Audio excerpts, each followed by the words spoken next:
Welcome back to the Path to Peace Therapy podcast. I'm Stephanie Buckley, an ADHD parenting strategist and family systems coach, mother to a thriving 23-year-old neurodivergent son with ADHD, and married for over 3 decades.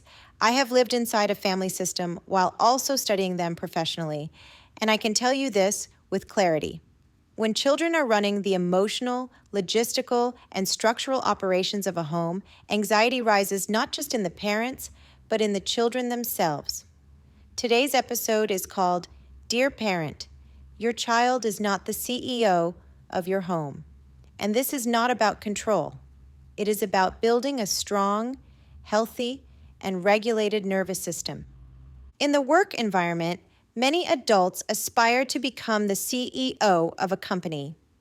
The CEO sets the vision, absorbs pressure, makes long-term strategic decisions, manages risk, and carries the responsibility for outcomes, whether they end up being positive or negative. But here is the critical difference. Adults who become CEOs have a fully developed prefrontal cortex. Your child does not. The prefrontal cortex, the part of the brain responsible for impulse control, future planning, emotional regulation, delayed gratification, and risk assessment, is not fully developed until approximately age 25. So when children are making adult-level decisions inside the home, whether that is determining bedtime, negotiating rules, controlling screen access, dictating family routines, or holding emotional authority, they are being placed into a neurological role they are not equipped to handle. And their nervous system feels that burden, even if they appear powerful in the moment. Be the CEO in your home. Family systems theory teaches us that healthy systems depend on clear generational hierarchy. In a stable family system, adults occupy the top of the pyramid and children rest safely beneath that leadership. This hierarchy is not about superiority. It is about responsibility. When that structure collapses, when parents over-negotiate, defer authority, or position children as emotional equals in decision-making, anxiety increases across the entire system. Children are biologically wired to look upward for containment and stability. If no one is firmly and calmly holding the frame, the child experiences unpredictability. And unpredictability elevates cortisol, the body's primary stress hormone. Elevated cortisol over time leads to irritability, sleep disruption, hypervigilance, and emotional reactivity. In other words, when children are in charge, their nervous system does not feel empowered, it feels exposed. This dynamic often overlaps with what psychology calls parentification, which occurs when children take on roles or responsibilities that exceed their developmental capacity. Parentification does not always look dramatic. It can appear subtle and even socially praised. It sounds like, "We let him decide. We want her to feel empowered. We don't want to control him." Empowerment is healthy. Authority is different.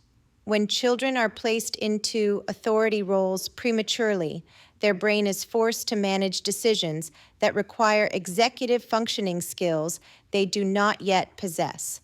The result is internal tension. That tension shows up as anxiety, oppositional behavior, rigidity, or emotional volatility. Parents often interpret these behaviors as defiance. Neurobiologically, they are stress responses. Let me be very clear. This is not an argument for authoritarian parenting. Authoritarian parenting is rigid, fear-based, and emotionally cold. Authoritative parenting, on the other hand, is structured, warm, and consistent. Authoritative parents set limits without humiliation. They hold boundaries without anger. They allow feelings without surrendering leadership. They understand that children need room to express emotions, but not the responsibility of running the system. You can be deeply connected and firmly in charge at the same time. In fact, secure attachment, the gold standard of attachment theory, is built on the combination of warmth and predictable structure. Right now, in many homes, the parenting pyramid is upside down. The child sits at the top, and the parents operate beneath them, negotiating stability. When we flip that pyramid right side up, something shifts. Adults reclaim the top position not with dominance, but with calm authority. Children move beneath that leadership where they can finally relax into being children. They are free to play, to learn, to grow, to test limits, and to experience frustration within a contained environment. Structure lowers cortisol. Predictability reduces amygdala activation. Consistent boundaries strengthen the neural pathways associated with self-regulation. When adults lead, the child's prefrontal cortex has space to develop rather than compensate. And here is the long-term implication. The world is filled with the word no. Employers say no, professors say no, coaches say no, deadlines say no. Adult life is filled with boundaries, rejection, limits, and structure. As adults, how many times do we hear no in a single week? Multiple times a day? Often. If a child never experiences no within the safety of their home, their nervous system will interpret it as threat when it appears outside. Saying no within a loving, structured environment is not deprivation. It is preparation. It builds frustration tolerance, distress tolerance, and emotional endurance, all functions of a strengthening prefrontal cortex.